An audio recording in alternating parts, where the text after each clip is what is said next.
ॐ भूर्भुवः स्वः तत्सवितुर्वरेण्यं भर्गो देवस्य धीमहि धियो यो नः प्रचोदयात् ॐ शान्ति शान्ति शान्तिः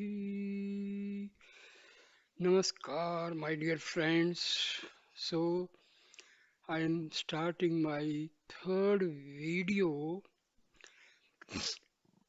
talking about Final Talks, a book written by Annamalai Swami, a very important piece of teachings of Maharshi Ramana and Annamalai Swami. It is very good for those who are interested in self inquiry. So I start with a question put to Annamalai Swami. As I mentioned before, I hear the sound all the time, but I feel that the experience is not deep enough to take me back to an absorption in the self. I say this because I am not experiencing the peace that Swami is talking about, the peace in which the sound disappears and leaves peace alone. I'm trying to go deeper. I'm asking myself where the feeling of the sound comes from because I want to remain in the heart in bliss. Annamalai Swami replies, Inquire, who am I or what is my real nature? The nature of the self is nothing but peace. If you are not aware of that peace, it means that you are identifying with something that is not the self. As long as you hear, taste, and smell things, you identify with the body. When the perceptions and the perceiver of them vanish, you become aware of the peace that is there all the time. Next question. I hear the sound, then I ask myself, who is hearing the sound? And the answer is I. What happens next depends on where I am. If I am in Swami's presence or in the meditation hall at Sri Ramanashramam, I feel the presence of the self and the bliss of peace. But when I am away from Swami, it is not so easy. Annamalai Swami replies, You need not hold on to that because you are that all the time. That is enough. You are that. How can you hold on to that or feel separate from it or try to get it back or lose it? If that is your real nature, how can you pretend that you are nearer to it in two places and separate from it when you are somewhere else?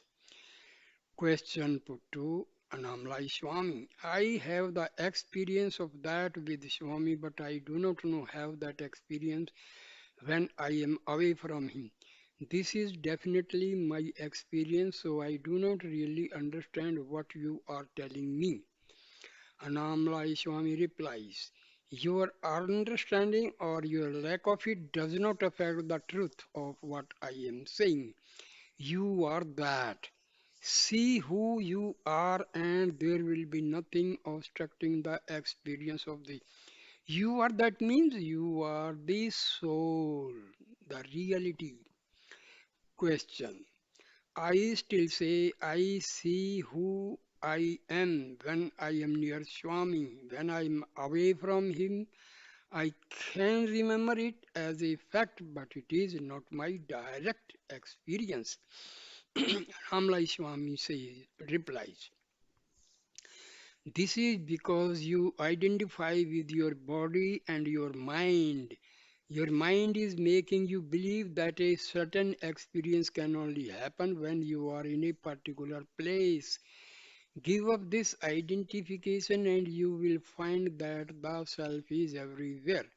You will see it, know it, and be it wherever you go. Everything is Swami, including you yourself. So actually, we are all habituated to be slave to our ego and mind. Until unless we remove this hurdle of mind and ego, we have to experience the same problem as this devotee who is putting question. So we must be aware of our own self. That is most important point, but it takes time to have this sort of awareness. Next question. How do I give up identification with the body, particularly when I am not in front of Swami? I keep practicing, but I don't have that experience. Annamalai Swami. Meditate, I am the self. So always have the feeling that I am the Atma, I am the self, I am the soul, I am the real consciousness. So you have to have this feeling all the time. If you do this, the idea that you are the body will go, I am the self is still an idea, and as such, it belongs in Maya along with all other ideas. But you can begin to conquer Maya by giving up utterly wrong ideas that bind you and cause you trouble. How to do this? Replace them with ideas that are a better reflection of the truth and which are helpful in leading you to that truth. If you want to cut iron, you use another piece of iron. In battle, if someone shoots an arrow at you, you shoot one back. In Maya, if the arrow of a bad idea comes speeding towards you, dodge it, don't let it stick to you, or you will end up in pain. Then, in retaliation, fire back the arrow, I am the self, at the place where the wrong idea came from. Sadhana is a battlefield. You have to be vigilant. Don't take delivery of wrong beliefs and don't identify with the incoming thoughts that will give you pain and suffering. But if these things start to happen to you, fight back by affirming, I am the self, I am the self, I am the self. These affirmations will lessen the power of the I am the body arrows, and eventually they will armor plate you so successfully the I am the body thoughts that come your way will no longer have the power to touch you, affect you, or make you. So this fight all takes place within Maya because in reality you are peace and peace alone. But while you are suffering in Maya, you can use these thoughts as a means of ultimately conquering it. See, I am the body.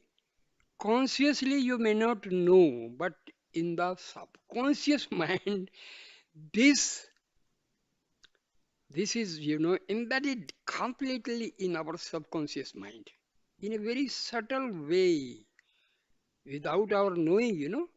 I am the body idea is the foremost idea, foremost thought. We may not know it consciously, but unconsciously it is all the time present, and this is the most difficult problem.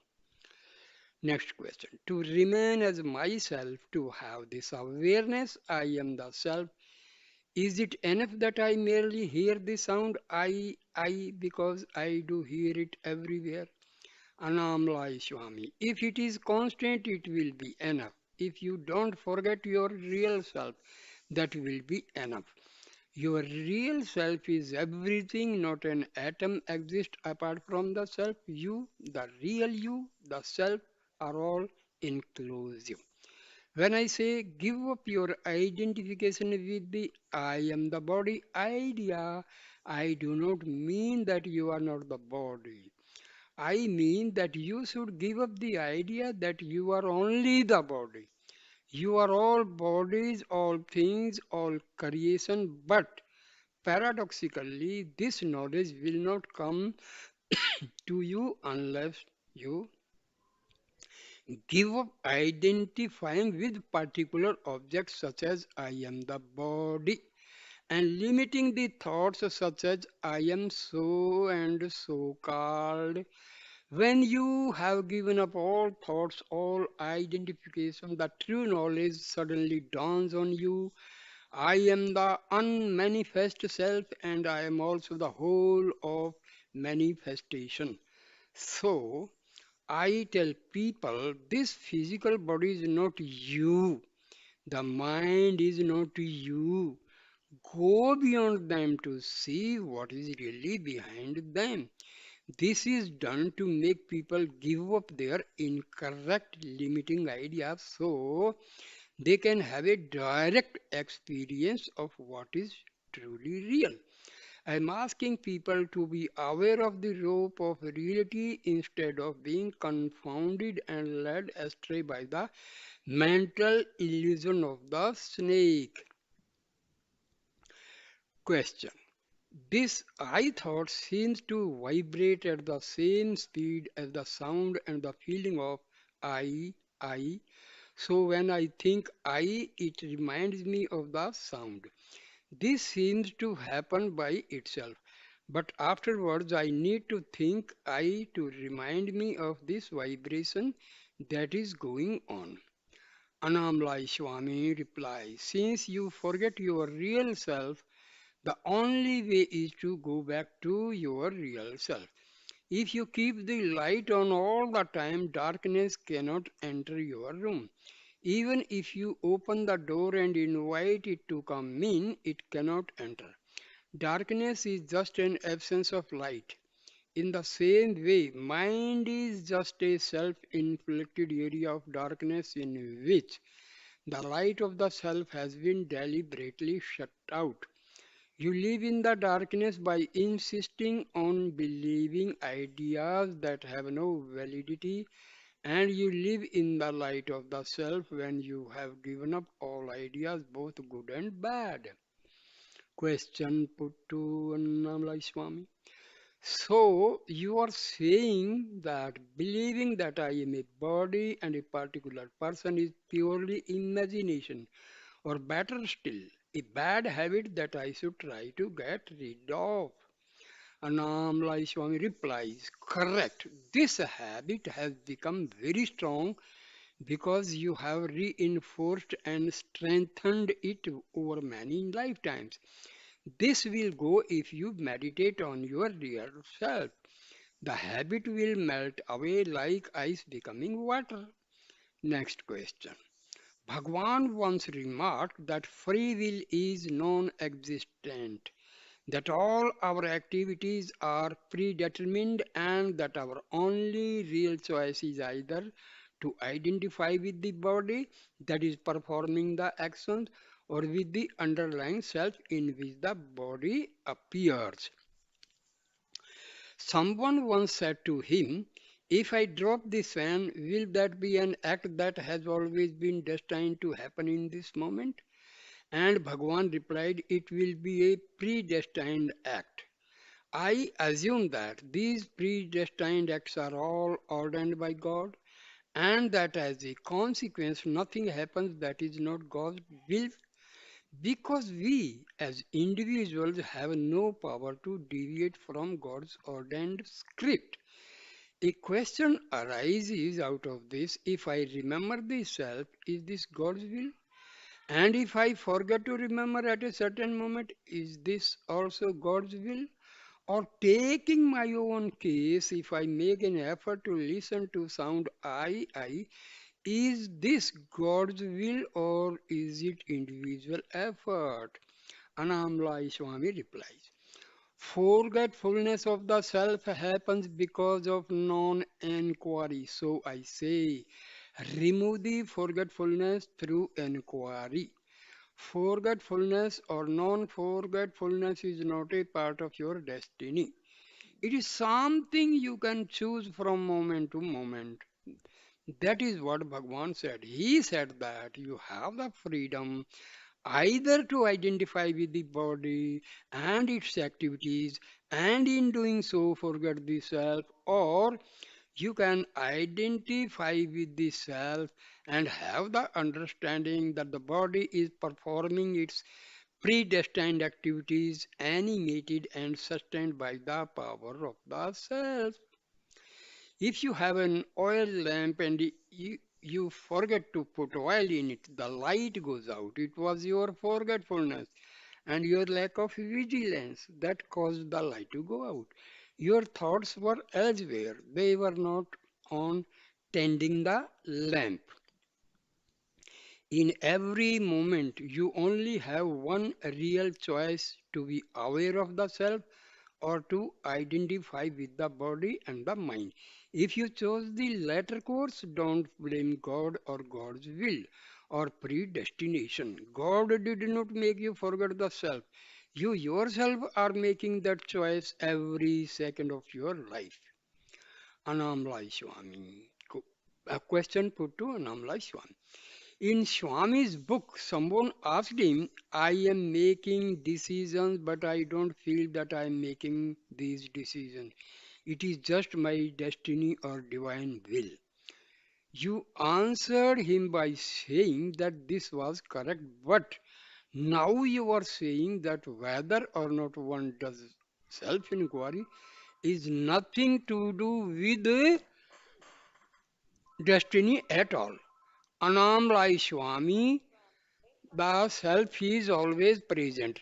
Nothing obstructs your awareness of it except your self inflicted ignorance.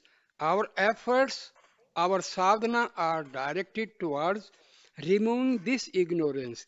If this ignorance is removed, the real self is revealed. This revelation is not part of destiny.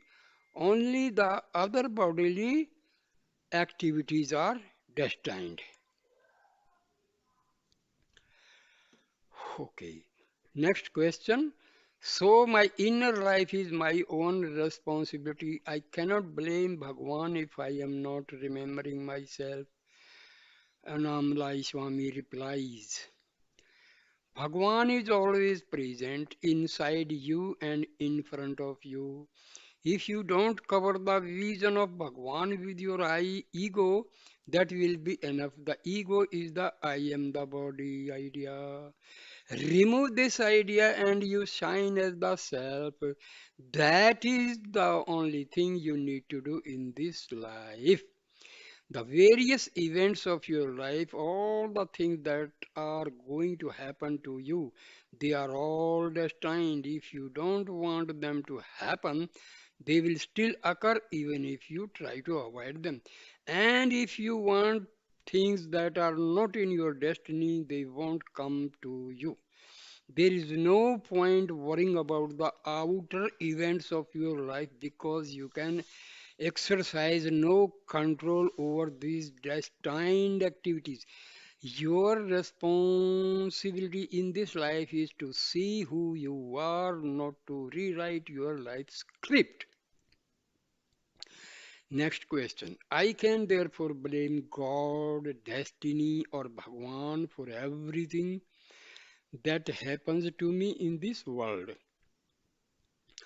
But at the same time, I have to assume responsibility for everything that goes on inside me. Annamalai Swami replies, correct. This Bhagwan you speak of is not a body, a person who existed at some time. All is Bhagwan, all is Ramana. There can be no mistake in following Bhagwan's path because Bhagwan is like an eternal light that is always burning, a grace that is always giving. To be aware of Bhagwan is to be aware of this inner truth. If you are not aware of this Bhagwan, it is your responsibility, not his. He is not hiding from you, you are hiding from him. He does not think that he is separate from you. It is you who believe that you are separate from him. Next question. The outside world is a miserable, confusing place. There is not much going on there that helps us to remember who we really are. Annamalai Swami, yes, you can say that this state of affairs is also Bhagwan's grace, Bhagwan's compassion. You could say that he keeps the world like this as an incentive to go inward. This state of affairs sets up a real choice. If we go outward, there are problems. If we go inward, there is peace. Next question. I want to ask about some other aspect of this that sometimes trouble me. The desire to become absorbed in the self seems to be some kind of vasana. It is still a desire, and to indulge in it implies that I must look for something that I don't already have. With this attitude, I then feel that I am setting up enlightenment as some kind of future goal and not as something that is here and now. There is something very dualistic in this attitude, and I am sometimes get the feeling that I am not accepting Bhagwan's will for the present moment. If I am looking for something that is not here and now, Annamalai Swami replies, this desire is not counterproductive. The desire for enlightenment is necessary because without it you will never take the necessary steps to realize the self. A desire to walk to a particular place is necessary before you take any steps. If that desire is not present, you will never take the first step when you realize the self that desire will go. Next question. Though I know that the self is changeless, it seems to me that my experience of it is different in different moments. Sometimes it is more intense, deeper. The peace and the bliss are felt more intensely at certain times. The mind wants more peace, more bliss. It is not content with merely because or feeling. The aham sapurna, the I emanation. Is this creating a problem for me? Is my desire to keep going with my sadhana correct? In each moment, I am having some experience of something that does not change. I am either hearing or feeling the aham sapurna. But always there is this desire to go deeper or to be feeling more peace, more bliss. I am not satisfied with experience I am having. Is this desire to do more sadhana a good desire or is it interfering with self awareness? Annamalai Swami replied, your ultimate need is to get established in the changeless peace of the self. For this, you have to give up all thoughts. If this has happened to you, nothing more is needed. If you are in the real state, there will be no wants, no desire to push on to some other state. In realization, there will be no desire for anything else and no doubt about whether anything is needed. This final state is just peace. There are no desires and doubts there. Question put to Annamalai Swami. I am not experiencing the peace that Swami is talking about. I must therefore need to do something more. Annamalai Swami replies, see who you are. That is the only advice I can give you. You are peace. Be that peace, and there will be no hankering for anything else. Question is put. The problem seems to be asking for that peace, desiring it. Annamalai Swami. The one who is asking is not you. The thoughts that come and go are not you. Whatever comes and goes is not you. Your reality is peace. If you don't forget that, that will be enough. The subject of this conversation is a verse that Bhagwan wrote in 1913. It originally appeared in Sri Ramana Gita and was later incorporated into Ulladu Narpadu Anubandham, the supplement to 40 verses. In the interior of the heart cave, Brahma alone shines in the form of the self with direct immediacy as I enter into the heart with questing mind or by diving deep or through control of breath and abide in the self. Next question says, in Ulladu Narpadu Anubandham, Bhagwan mentions the three paths self enquiry, observation of breathing, and diving within the heart. Could you please say something about this diving? What is, how it happen? Annamalai Swami replies. The result of the following these three paths is the same self-realization. And it can also be said that the three paths are also the same. Although at first sight the description of them makes it sound as if three totally different techniques are being described. Bhagwan said, do self-inquiry, find out who you really are. When you are totally absorbed in this problem, this inquiry will lead you to the self. Some people, though, said that they found this very hard, or they said that this method somehow did not appeal to them. Bhagwan would sometimes tell such people to watch the breath to see where it arose. Bhagwan always maintained that mind and breath arose in the same place, so focusing attention on the source of the breath is really the same as focusing attention on the source of the mind through self inquiry. The third option is diving within.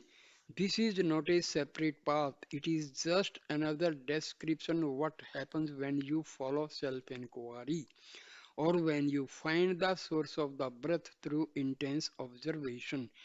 Diving within means putting your whole mind on the self. When the one pointed intensity to discover the self is there, diving in happens and mind goes back to its source and merges there. Question. So there is no special method for diving within, it happens by itself. Is this true?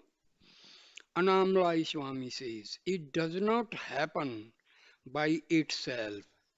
You have to go on making an effort until the point where you become totally effortless. Up till that moment, your effort is needed. The mind only gets dissolved in the self by constant practice. At that moment, that I am the body idea disappears just as darkness disappears when the sun rises. Question. I have read several books about the practical side of Bhagwan's teachings. Moni Sadhu wrote about the eye current. Osborne wrote about a current that is not physical but which can be felt physically. My understanding is that these writers were describing a current of some sort that helps sadhakas to be aware. It is said in these books that it can be felt very strongly. What is this current? Is it a special grace of Ramana or is it common to all paths? Annamalai Swami replied, Ramana and other gurus only show us the way. We have to walk on the path ourselves to realize the truth. If you want to go to America, having someone tell you where it is and how to get there will not magically transport you to that place. You have to go to the airport and get on the plane yourself. You have to carry out the instructions the Guru has given you until you realize the truth for yourself. Grace takes us to the Guru. Grace shows up the way home by guiding us in the right direction. But we still have to do the work ourselves. Question. My question is not so much about grace itself, it is about this eye current that I have been reading about. Is it the grace of Ramana? Is it the grace of the self? I do not know the answer to this question, but I feel this current very strongly inside me. Annamalai Swami replies, this current, this I am consciousness is present within all of us. It is not something special that devotees of one particular guru have. It is our nature, and as such, it is common to all. But only a few souls are mature enough or ripe enough to be aware of it. Though it is present within all of us, grace puts us in touch with it and gives us a taste of what it is like. And once that taste is there, the thirst to realize the self follows. Tayumanuvar, a Tamil saint whom Bhagwan often quoted, wrote in one of his poems, my guru merely told me that I am consciousness. Having heard this, I held on to consciousness. What he told me was just one sentence, but I cannot describe the bliss I attained from holding on to that one simple sentence. Through that one sentence, I attained a peace and a happiness that can never be explained in words. See, in our Hinduism, there is a process known as Shaktipat. Once a realized soul gives or showers his grace to a ripe sadhaka, so even one word or one sentence will do the magic. That is a fact. Maharshi Ramana used to just put a serious glance over a person, and that person used to get a very blissful experience. Same way, Ram, Ram, mm,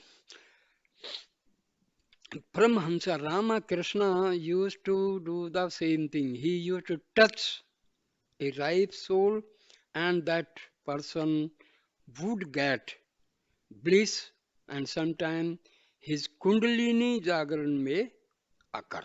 So these are the facts. But this happens only in case the person is already ready, not to just a rowdy person. The person must be pure hearted. He must be having sattvic pravritti. Not everybody just look and no, nothing like that. Only deserving and eligible sadhakas will experience this type of divine grace, not everybody. Question. When Bhagwan spoke about the death experience that happened to him when he was about 16 years old, he said, I held my breath and kept my lips tightly closed so that no sound could escape. Neither the word I nor any other word could escape. Why did he do this? Annamalai Swami replies, he did not want mental energy to escape through the mouth. The five senses are always moving outwards in an attempt to engage the world. The mouth is one of the channels through which the five senses move outwards into the world. When the mind and the breath are restrained, when mental energy is not moving outwards to engage with the world and its object,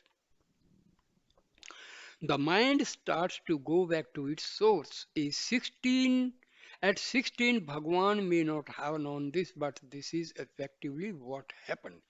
This death experience was something that happened to him. It did not occur as a result of something that he consciously did. Question. Bhagwan wanted to know the answer to the question, who am I? He seemed to find the answer straight away. When I ask the question, when I try to find out what the self is, I can reject thoughts that arise as being not me, but nothing else happens. I don't get the answer that Bhagwan did, so I am beginning to wonder why I am asking the question. Annamalai Swami reply. You say that you are not getting the right answer. Who is this you who is not getting the right answer? Question. Why should I ask? Asking has not produced the right answer so far. Annamalai Swami replies, you should persist and not give up so easily. When you intensely inquire, who am I? The intensity of your inquiry takes you to the real self. It is not that you are asking the wrong question. You seem to be lacking intensity in your inquiry. You need a one pointed determination to complete this inquiry properly. Your real self is not the body or the mind. You will not reach the self while the thoughts are dwelling on anything that is connected with the body or the mind. Question. So it is the intensity of the inquiry that determines whether I succeed or not. Annamalai Swami replies, yes, if inquiry into the self is not taking place, thoughts will be on the body and the mind. And while those thoughts are habitually there, there will be an underlying identification and I am the body, I am the mind. This identification is something that happened at a particular point in time. It is not something that has always been there, and what comes in time also goes eventually, for nothing that exists in time is permanent. The self, on the other hand, has always been there. It existed before the ideas about the body and the mind arose, and it will be there when they finally vanish. The self always remains as it is, as peace without birth, without death. Through the intensity of your inquiry, you can claim that state as your own. Inquire into the nature of the mind by asking with one pointed determination, who am I? Mind is illusory and non existent. Just as the snake that appears on the rope is illusory and non existent. Dispel the illusion of the mind by intense inquiry and merge in the peace of the self. That is what you are, and that is what you always have been. Next question. Has Swamiji realized the self? Annamalai Swami. Yes, but this is sometimes a strange question to answer. It is like having somebody ask you if you have become a human being. You are always a human being. You did not have to do anything to accomplish it.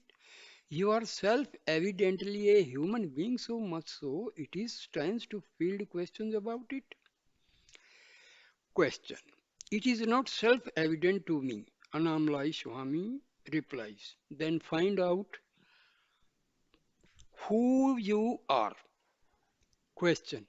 How does one find out who one is? Annamalai Swami. You will find out by constantly doing self inquiry. Ask yourself, am I the body? Am I the mind? When self inquiry is deepened, you understand who you are. Question. How long did it take for Swamiji to find out? Annamalai Swami replies, if one is mature, one can realize it in this moment. If one is not mature, one has to take up sadhana to make oneself receptive to the truth. Question. Which category were you in, Swamiji? Replies Annamalai Swami. I served Bhagwan for more than 12 years. After that, I came to this place because I wanted to be more established in the self. After several years of sadhana, I realized the self. Question. Is Swamiji totally established in the self? Annamalai Swami says, yes. Question. What happens in your deep sleep state? Is it the same as when you are awake?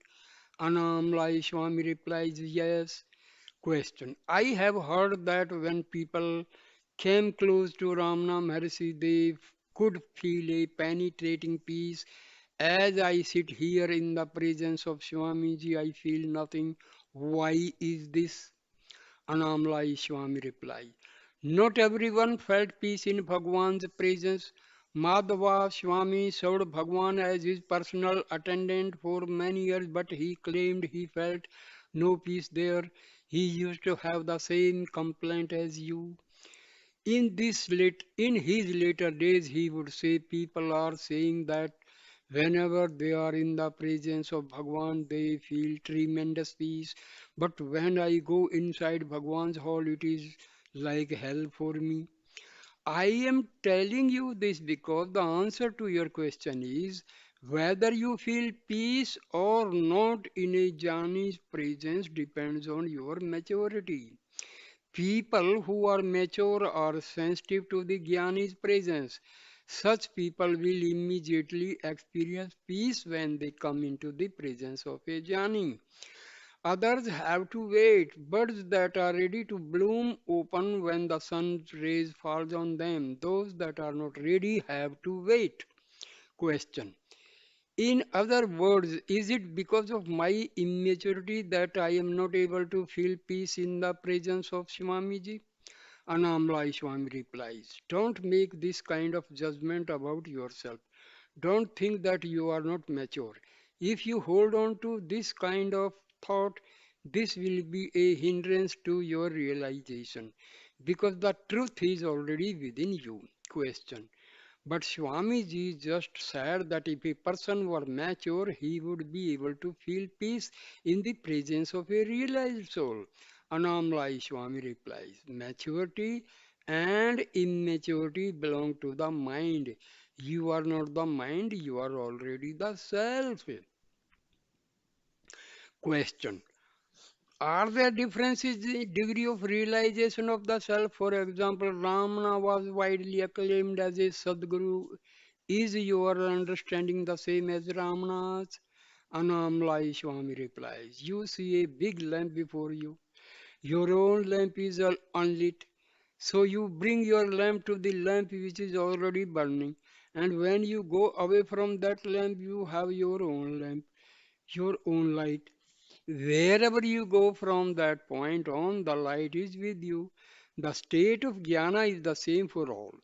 Anyone who realizes the self is the same state of peace which is beyond the mind. Though the experience of the self is the same in all cases, it is true that some jnanis end up helping a lot of people, whereas others who are equally enlightened may help fewer people. Some jnanis do not reach at all, they live ordinary lives and are rarely, if ever, recognized for what they really are. Water can be in a well or it can be in a lake. It is the same water, but one source can quench more thirst than the other. A small lamp can light up a room, whereas a big one can light up a whole street. Bhagwan was one of those big blazing lights that could light up a large, huge area. He guided and brought light to many people. Question. Swamiji is saying that some jnanis are big lamps and that others are small. Do the small lamps become bigger or do they always remain the same? Annamalai Swami. Whichever light you go to, the light is always the same. This business of the lamps is just an example. What I am trying to say is only a few people have the capacity to guide a large number of people towards the truth. Realizing the truth is one thing, but guiding others towards it is something else. All jnanis are not equally capable when it comes to guiding others. Question. But my question was, do the little lamps become big lamps or are they always destined to be little? A devotee of Annamalai Swami who was clearly irritated by this line of questioning then interrupted and asked, why are you repeating the question? Have you just come here to test Swami's state? Annamalai Swami Reply. This kind of questioning will not help you to realize the self. Questions such as these will disappear if you have a strong desire for realization. Your mind will then not be occupied with such thoughts. You can ask me many questions and I can give you any number of answers. We could go on like this for hours, but neither your questions nor my answers would give you any kind of contentment. Having such questions in your mind will not lead you to an experience of the self. I would advise you to question yourself who is asking the question and who is getting the answer. If you have this attitude towards your doubts and your questions, your quest for their source will lead you to back to the self. In that place, there are no questions and no answers, there is only peace. Question. I want to ask one last question. What is the significance of Arunachala? Last night was full moon. So many people went round the hill. I also went. Annamalai Swami replies, it is not an ordinary hill. It is not like other hills in the world. It is a spiritual hill. Those who associate with it feel a magnetic pull towards the self. Through it is in the form of a though it is in the form of a hill, it has the full energy of the self. Seekers who come to this place with the intention of realizing the self can be much benefited by going round the hill. Walking round the hill can help you a lot with your sadhana. There is water everywhere under the ground, but there are some places where it is easier to get at likewise. The self is everywhere. There is no place that is without it. But it is also true that there are certain places, certain people around which and around whom the presence of the self can be easily felt in the proximity of this hill. The presence of the self is more powerful and more evident than anywhere else. However, the great glory of this hill cannot be explained in words. One has to experience it oneself. We often say, I slept happily, but if someone asks, you explain in words the happiness you felt in that state, what can you say? You can experience it, but you cannot really explain it. This is how the self is. You can experience it, you can become it, but you cannot explain this state through words. The same thing can be said about this hill. You can experience it, but you cannot explain it in a satisfactory way. In Indian mythology, we have a fulfilling tree. If you find this tree and tell it what you want, your wish will be granted. Arunachala also has this reputation. That is why so many people come here on a full moonlight and walk around it. But very few people come here and ask for enlightenment, for undisturbed peace. All beings are ultimately searching for undisturbed peace. But who asks for it here? If you are ready to receive peace, Arunachala can give it to you. This peace is already within us, but people don't appreciate this, so they go looking for it all over the place in external locations. Question. Is it faith in Arunachala that produces results, or is it there some inherent power here that is independent of my belief in it? Annamalai Swami. You can say that Arunachala is a light. It shines whether you believe in it or not. If you go near a lamp, it will shine on you whether you believe in it or not. Arunachala is the light of the self, and the light of the self will continue to shine even if you refuse to believe that it is there. Question. In Arunachala, the only place that is like this, or are there other places? I have heard that there are powerful places in the Himalayas. Annamalai Swami replies, Bhagwan himself said that Arunachala is greater than all other religious places. There are other holy places, powerful places in the world, but none has the power of Arunachala. Bhagwan has written about this in his verses. There is a huge amount of Shakti, spiritual energy here. We can take as much as we want, but no matter how much we take, the original amount is never diminished. It is an inexhaustible source. Even before Bhagwan came and lived here, there were innumerable sages who had discovered the power of Arunachala for themselves. Many came here, realized the self, and attributed their realization to the power and grace of this mountain. Bhagwan has praised this mountain in his poetry, and other sages have talked about the spiritual greatness of Arunachala in their verses and in other teachings. Though others have praised the mountain, they did not succeed as well as Bhagwan in making Arunachala and its power famous all over the world. Bhagwan has revealed the secret of Arunachala, which is why so many foreigners now come here. Bhagwan always maintained that the power of this mountain was not a matter of belief. He said that if you sit in the shade of a tree, you will feel the cool shade. This is a physical fact, not a matter of belief. Then he went on to say that Arunachala worked in the same way. It affects the people who are here, whether they believe in it or not. He once said, Arunachala is like a fire. If you go near it, you will feel the heat, whether you believe in it or not.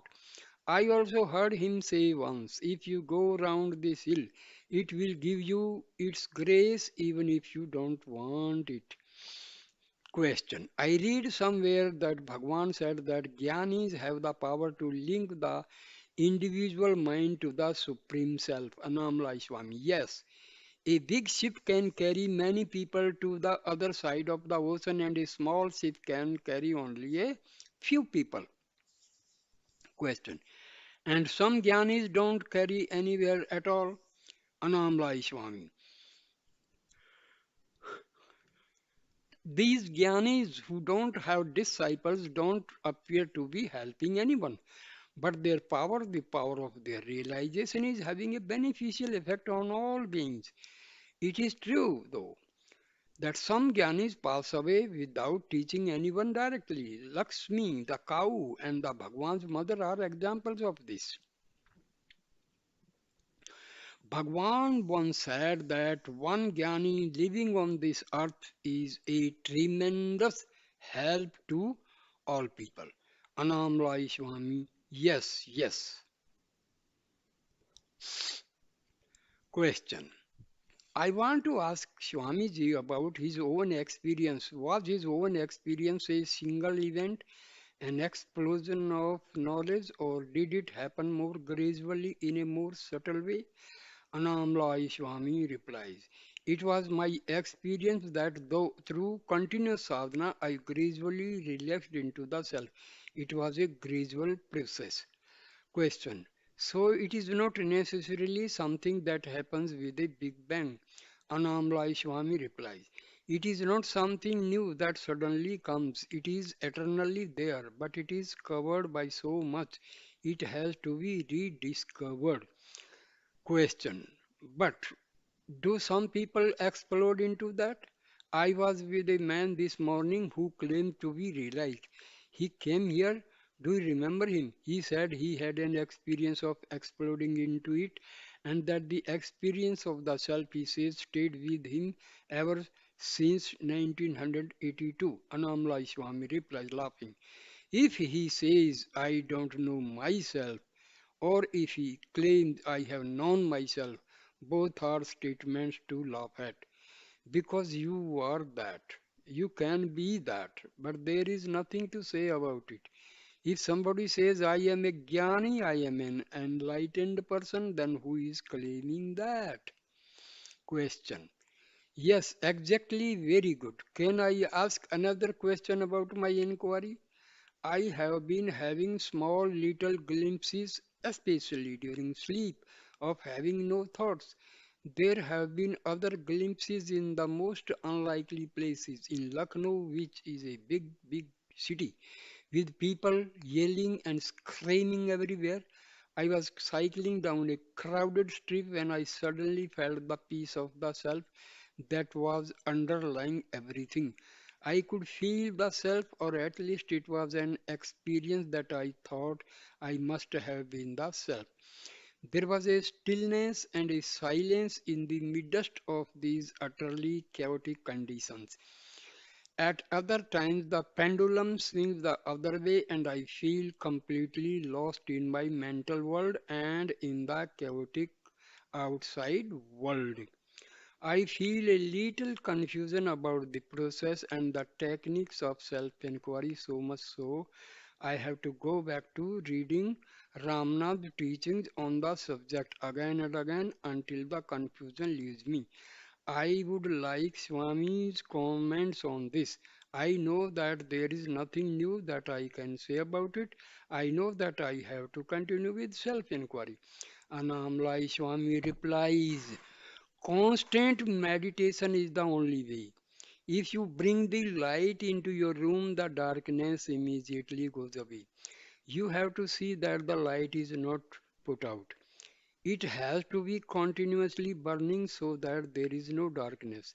Until you get firmly established in the self, you have to continue with your meditation. Doubts take possession of you only if you forget yourself. Question. My doubts are not my only problem. I find that my yearning for the self is not very strong. This bothers me quite a lot. Anamlai Swami. When you forget the state of being yourself, then is the time to inquire. Who forgets the self? Who is in doubt? Who is having the confusion? Inquire in this way. Discard all that is not you and come back to yourself. Question. Sometimes I am overpowered by self-doubt. Anamlai Swami. If the meditation is not continuous enough, the other part of the mind becomes predominant. You have to overpower this mind that is taking place away from yourself by repeatedly doing this self inquiry. When you churn curd and separate butter and buttermilk, they will not become one again after they have been separated. If you take milk from the cow's udder, it will never go back into the cow again. In the same way, if you become established in the self, you will never go back into ignorance. So, this is the way. Question. When I do have these self doubts, the yearning or the desire to know myself does come quite strongly, but at other times it is not there so strongly. What do you think about this? Anamrai Swami replies, whatever may be happening, inquire to whom all this happening. Whatever may be happening, inquire to whom is all this happening. Do this and go back to yourself, which is peace. Question. I thought this yearning was a plus point in my favor. Is not it a help to have this yearning? Anamlai Swami. If the intensity to know yourself is strong enough, the intensity of your yearning will also take you to the self. But still, question. But still, I must keep up with the inquiry. Anamlai Swami says, if you remain in the self, inquiry will not be necessary. If you move away from the self and go back to the mind, you then have to inquire again and go back to yourself. Question. To whom does this intensity to realize the self arise? It has to arise to the I that ultimately has to disappear. Annamalai Swami replies, who is this I? It is neither the body nor the mind. If you remain as the self, there is neither body nor mind. So, what is this I? Inquire into it and find out for yourself. When you see the rope, what happens to the snake? Nothing happens to it because there never was